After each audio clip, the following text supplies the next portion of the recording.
Welcome to Tone Talks. How's everybody doing today? This is Antonio Moore coming to you from Tone Talks.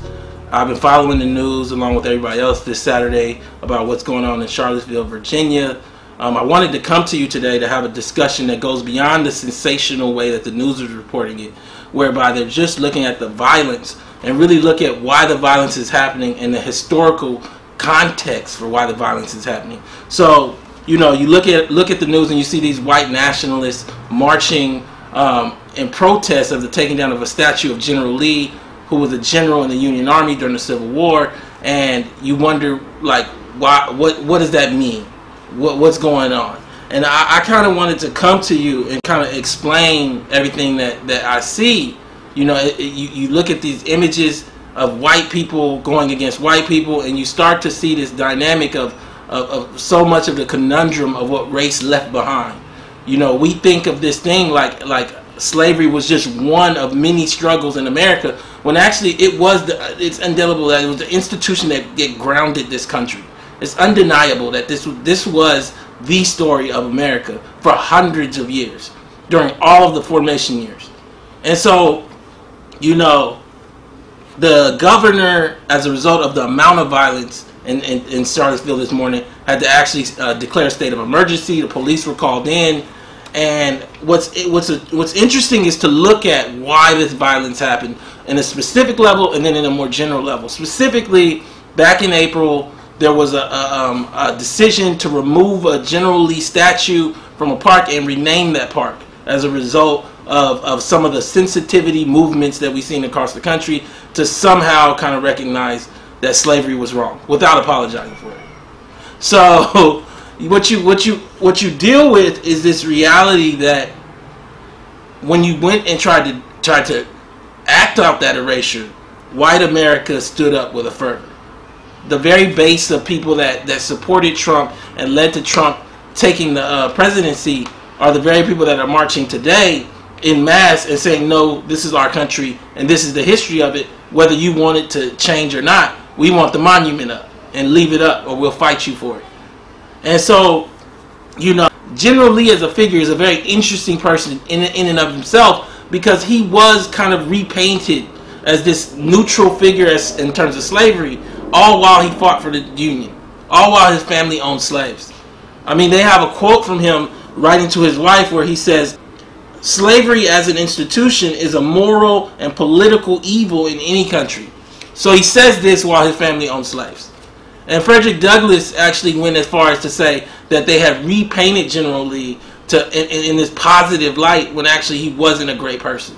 And his family did horrible things to black people while they enslaved them. And so for me, what I see is that what General Lee represents in so many ways is a conundrum that white America in general faces, whether liberal or conservative. To receive the benefits of whiteness, the inheritance, the white advantage, the white social networking, but at the same time want to basically dismiss the history that created that whiteness. And I think that as we look across at this whole incident this morning, what was interesting to me was the visual of how many whites were on both sides of this battle. And, like, you know, one of the things that I read that's interesting about Charlottesville, because of the changes in demographic, is it's very liberal, quote unquote.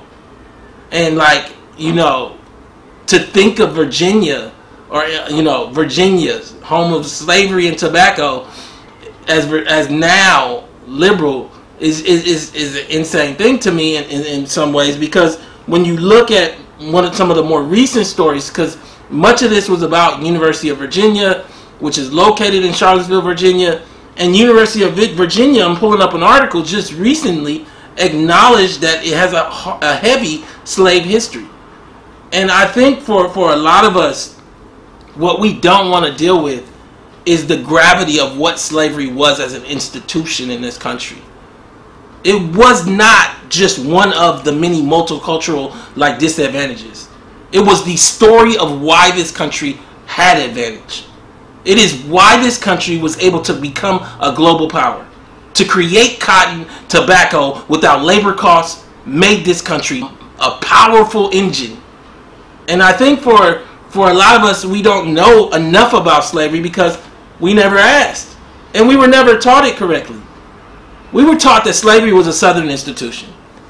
It was not a Southern institution. It was an American institution. American slavery was an American institution that Northerners and Southerners benefited from. When you think about it, having plantations in the South. In the North was where the abolitionists were. It just didn't happen that way. You have to understand that there were no ports in the South to go to England, to go to Europe. All of that product was shipped north and shipped out of the North, out of northern ports, with northern people getting benefits, northern whites. What you have to understand is that all of the clothes that slaves wore, all of it, was manufactured in the North. What you have to understand is that the banks that had loans against the plantations were in the North. This was the game, the entire ball game.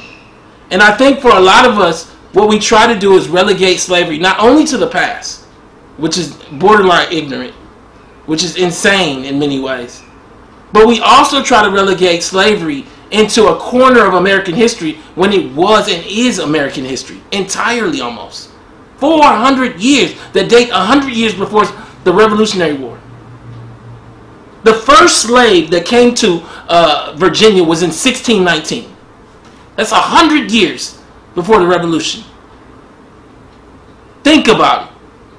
Then for another 250, 300 years, they had slavery. I want to share a section with you about the University of Virginia. I'm going to pull up the article and you can read along. The University of Virginia utilized the labor of enslaved African Americans from the earliest days of construction in 1817 until the end of the American Civil War.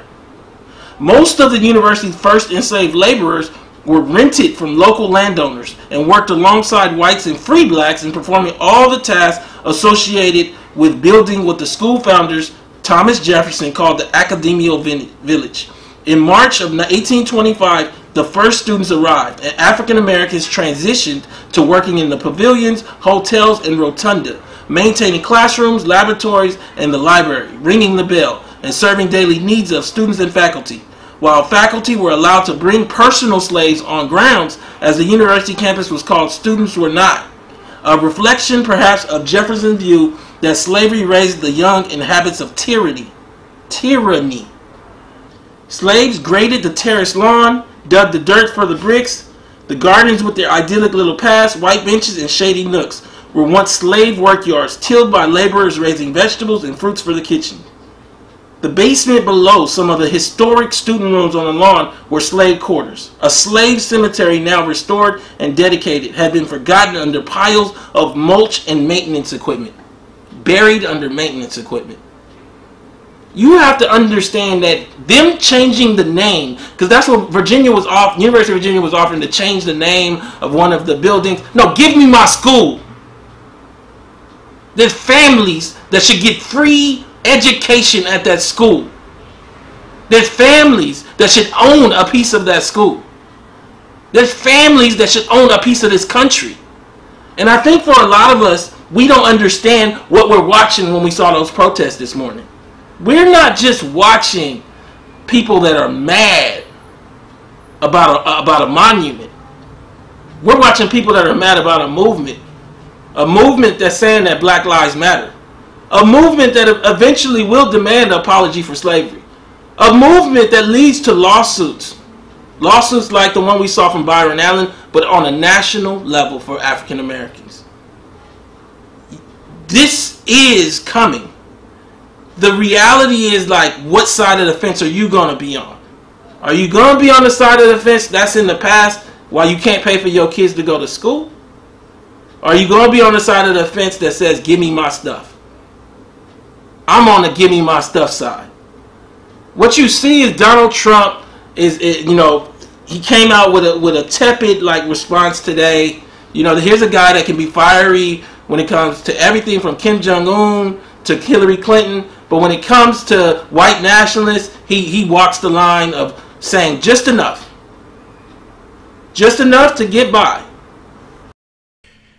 But we're closely following the terrible events unfolding in Charlottesville, Virginia.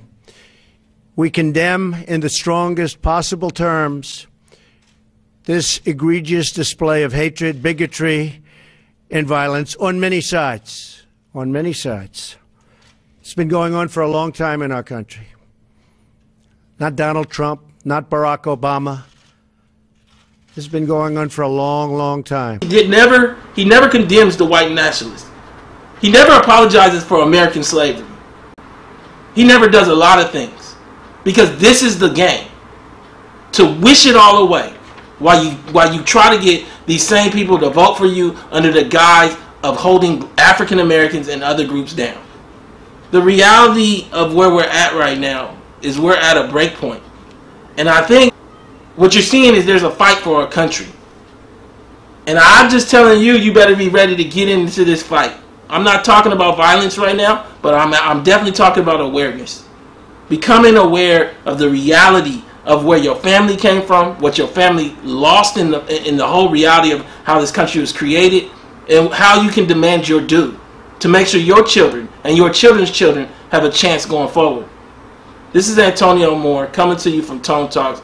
Please subscribe to this channel, share this video, and donate at tonetalks.org so we can keep the discussion going. Thank you.